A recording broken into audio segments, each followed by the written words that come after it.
such a great meeting, and I look forward to meeting so many of you. My presentation includes a lot of slides, and you don't need to try to write down the information because I will send you my slides if you're interested.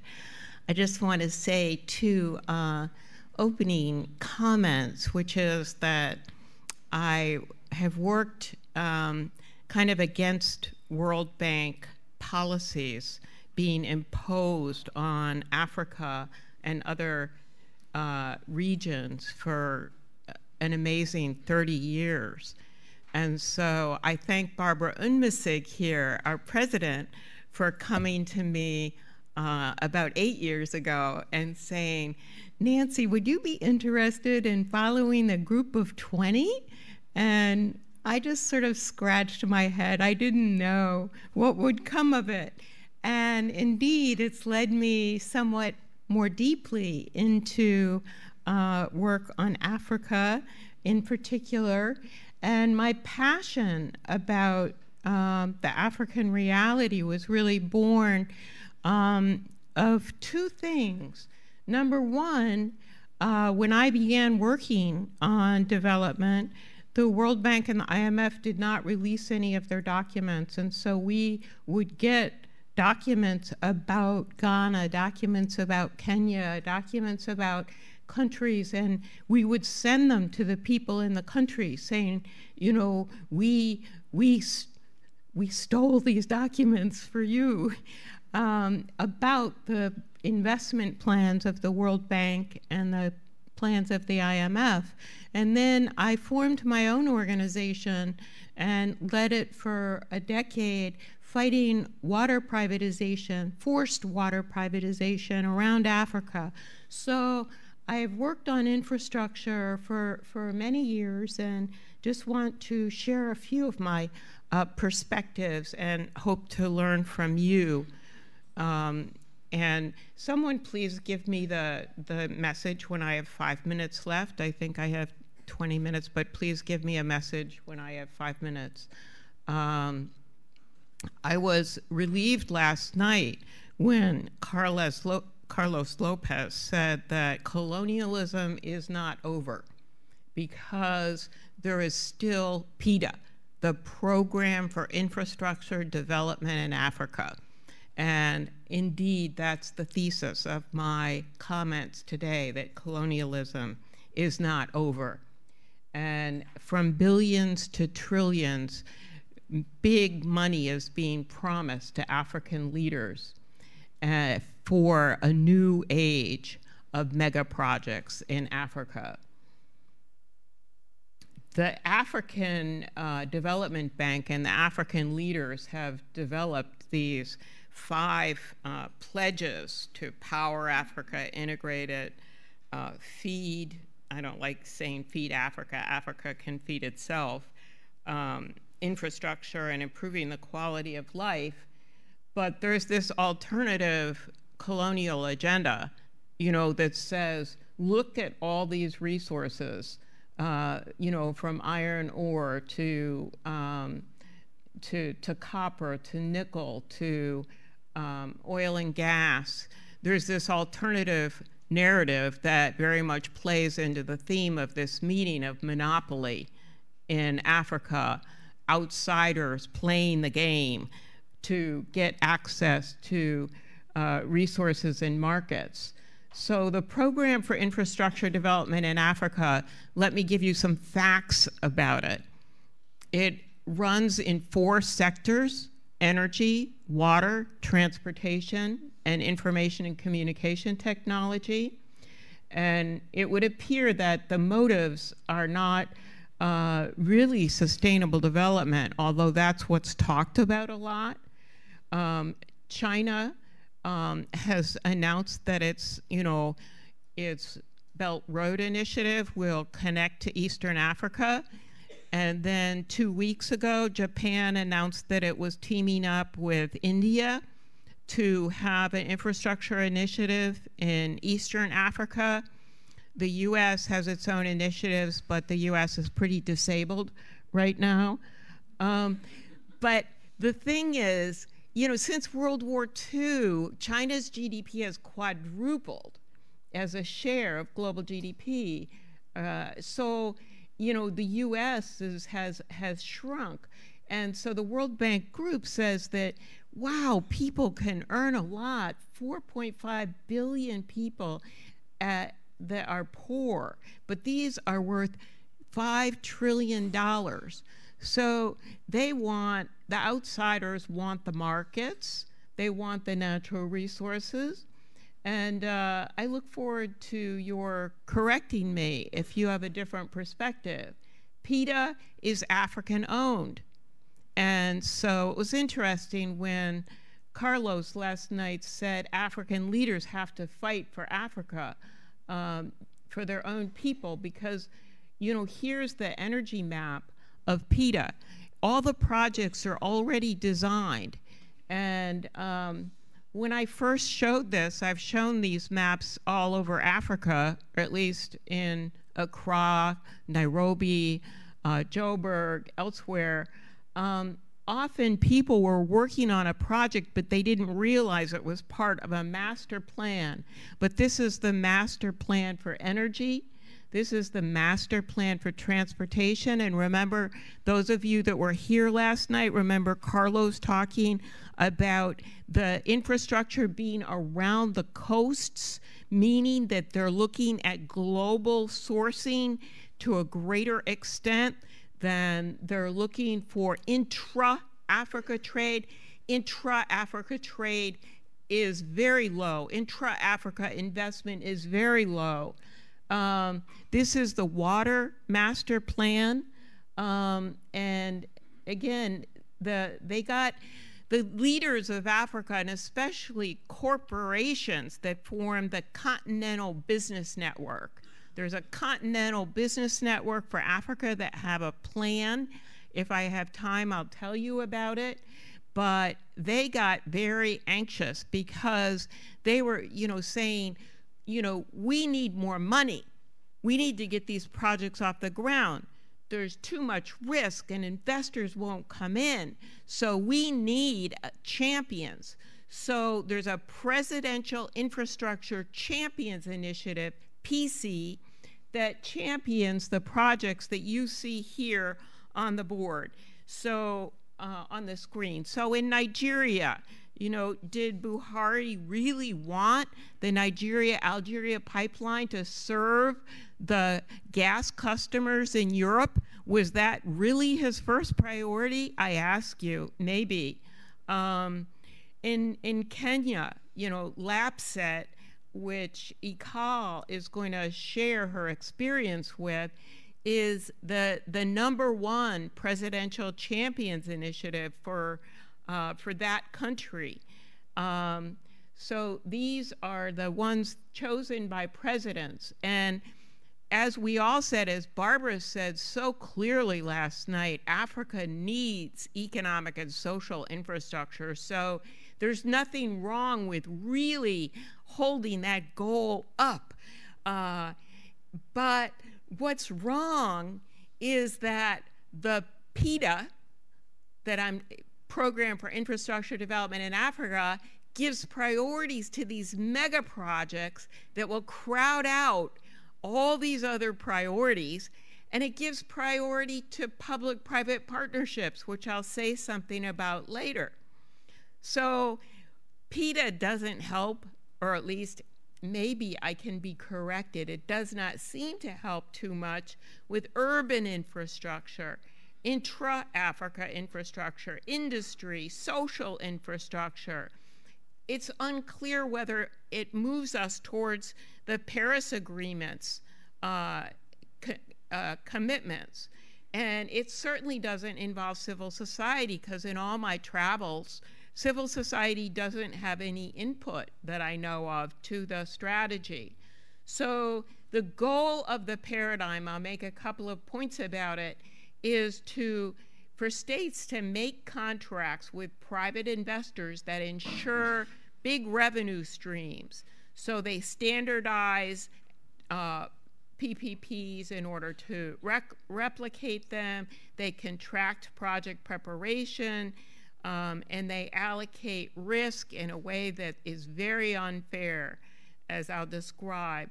So, you know, you have a road, you have a contract, and that contract turns the road into a stream of revenue, a stream of money that will flow to investors who are very frequently not in Africa. So it extracts resources very significantly from Africa. And PPPs are controversial. I like to ask, is this a picture of a duck or a rabbit? You know, because the public-private partnership appears to be a wonderful thing to some people, especially investors, and a terrible thing to others. In truth, the evidence shows that PPPs would significantly privatize gains and socialize losses. And we can talk about that if there's the time. All of the evidence that I've collected from all kinds of studies, I have a list of them here, show that, you know, the institutions, the investors have no idea what happens to sustainable development or poverty. They either have no idea, or as the last point says, they are so dangerous that they pose a reputational risk to the lenders. This is not good news. But African presidents and leaders are looking for short-term gains, and they see a pot of gold at the end of the rainbow, and they tempt African leadership saying, you know, instead of these small official development assistance amounts only, like 135 billion, we will bring trillions to the shores of Africa. But can you get there from here with mega, giga, tera, million, billion, trillion-dollar projects and a deregulated environment? Can you really reach sustainable development and climate goals? The billions to trillions scheme was announced 2 years ago as the way to achieve the sustainable development goals, and it was announced by 7 multilateral development banks and the IMF, so there's a lot of weight behind this. And I think that was my last slide. I'll just end with saying that this billions to trillions scheme, I was talking to Carlos about it after the session last night, and I said, it's scary to me that the dream of the World Bank president is for the people who pay user fees and tolls for roads, user fees for education and health. They, in fact, would support the pensioners in the North if the pension funds of the North, and there are $30 trillion in pension funds in the North, 30 trillion, and the Continental Business Network of Africa is arranging to bring these pension funds to Africa. And to me, this is the ultimate human rights insult, that in fact, so much is lost from Africa in the form of debt service, in the form of illicit outflows, in corruption, in intellectual property right, royalties. All these streams are extracted from Africa so that Africa is a net provider of capital to the rich countries. Most people think we give aid to Africa, but Africa gives aid to the North, and this is not understood.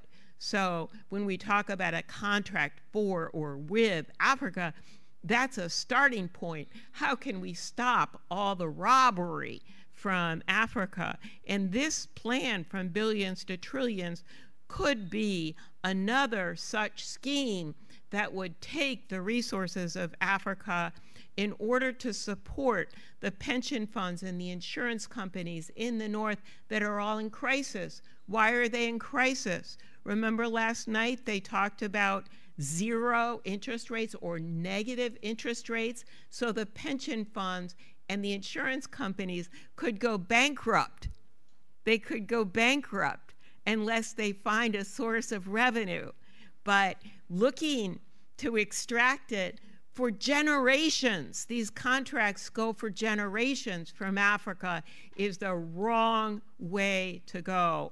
And I don't have time to talk about it, but the foundation has a special project to confront the G20 and confront the World Bank Group with their draft contract, because they've given every government in Africa a draft contract that would put most of the risk for infrastructure development on the governments and the taxpayers and the consumers of Africa, and most of the gains in the hands of the consumers. So I have 5 minutes left. That is so exciting, because I really want to hear whether you think I'm right or whether I need some serious correction. So someone speak up, either a correction or a question or a comment. 5 minutes. If I've stunned you all into... Well, thank you. I always go overtime, and people can't stop me from talking, so this is wonderful. But if you have nothing to say, I'll be really disappointed. Oh my gosh, I can't believe it.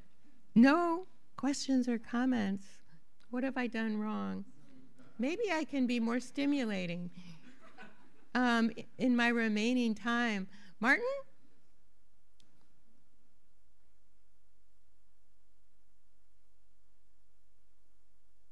So maybe we'll have time for Martin and Dina.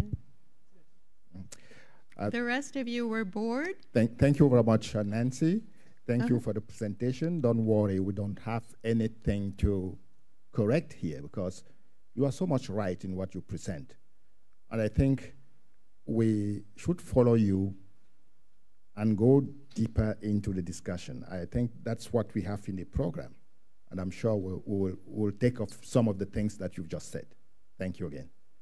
Well, I'm sure Martin speaks for everyone when he says nothing I said was wrong. Dina? Hi, thanks. I found it very, very interesting. I just had two little questions, really. One, you mentioned the Continental Business Network for Africa. Could you tell us a bit more about that? Who's in it, where they come from, what they're doing, what they have done, what they plan, how it fits into this whole picture? And second, do you have ideas for alternatives? For what? Alternatives, different ways to go about building the infrastructure that is needed, but that would be doing it in a really just and fair way. Well, yeah, the Continental Business Network used to be called the World Economic Forum PETA Advisory Group, and it's made up of banks and huge transnational corporations. And so, for instance, the presidents of Africa, the leadership of Africa, historically has met with the PETA World Economic Forum business group to make decisions about cross-border infrastructure. And in terms of, and now it's called, I think, the Continental Business Network, and their primary goal is to get northern pension funds and insurance funds to invest in these. And when I talked to a pension fund manager at the Think 20, I said, what do you think about the president of the World Bank's dream, to have users in Africa, supporting old people in the north? And she said, well, isn't it great that the people in Dar es Salaam, they get a road? Isn't that great? And I said, well, okay, they have a road that they would not otherwise get. But for how many generations should Tanzanians or other Africans pay the old people of the North for their road? These contracts could go 20, 30, 40, 50 years. So for how many generations should Africa pay of its blood, sweat, and tears? So it's now the Continental Business Network, apparently, that seems to have taken the place of the other network. And you can find its plan on the website, with regard to alternatives, there are a lot of NGOs that are opposed to mega projects and opposed to public-private partnerships. I'm not. Okay? In the United States, I can get on a plane in Washington and I can fly anywhere, except there's no direct flight to Berlin, but I can fly anywhere. You know, I can take railroads, although we're eliminating our railroad budget. But there is a really significant intra-regional mega project network in many parts of the world, and Africa should have one too. The problem comes in really so many areas, but I'll start with the cross-border infrastructure should be, first of all, connecting Africans to each other instead of connecting Africans to the world. Because if Africa wants to do agro-processing, do value-added manufacturing, it needs to have infrastructure for its own needs, and it needs to, in my humble opinion, but I stand to be corrected, you know, serve markets that are local and regional. But this plan is a plan designed by outsiders that want access primarily, not exclusively, to Africa's resources and markets. And then secondly, there should be implicit sustainable development goals. But do you know the G20 and the World Bank and the Asian Bank, the AIIB, they have no definition of sustainable infrastructure. None. There is no definition. But they could at least say, okay, African countries made commitments in Paris, they made commitments to the Sustainable Development Goals, including resilient infrastructure. So we are going to work with leaders and citizens to design infrastructure that meets those goals. They have failed. They have failed to do that. But Dina, the most important point to me is that everything is cloaked in secrecy. It's the way it was 30 years ago, where you can't get copies of the loans, you cannot get a copy of a public-private partnership contract. The foundation is creating a partnership with Transparency International and the Open Contracting Initiative in order to push leaders. But here, you know, we really can't do it without more Africans.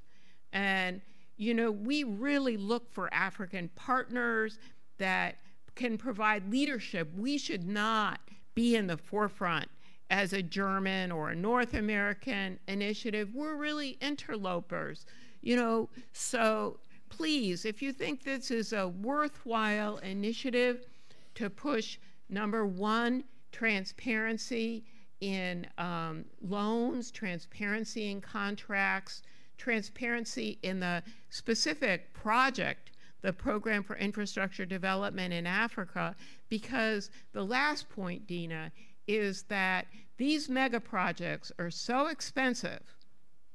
And, you know, although African debt is only 42% of its GDP, is rising very, very, very quickly for lots of reasons we could talk about. These mega projects have to be understood in terms of the trade-offs that exist between paying for mega projects that may cost billions of dollars. And do you know, one mega project, ECOL and others can tell you this, one mega project may be made up of 500 sub-projects. You know, so they're a maze.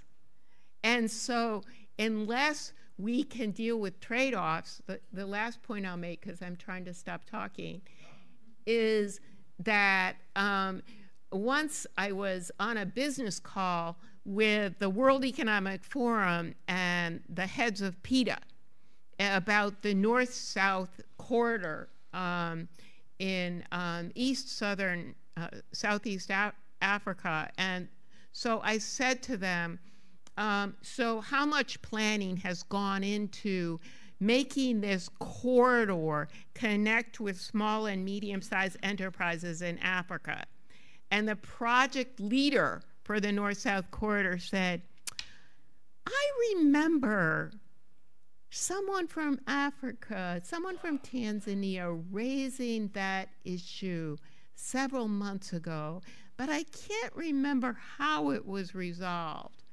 And I was like, oh my gosh, you know, if we're not supporting African enterprise with mega projects, what are we really doing? We're caring only about the scramble and the contest and the monopoly game.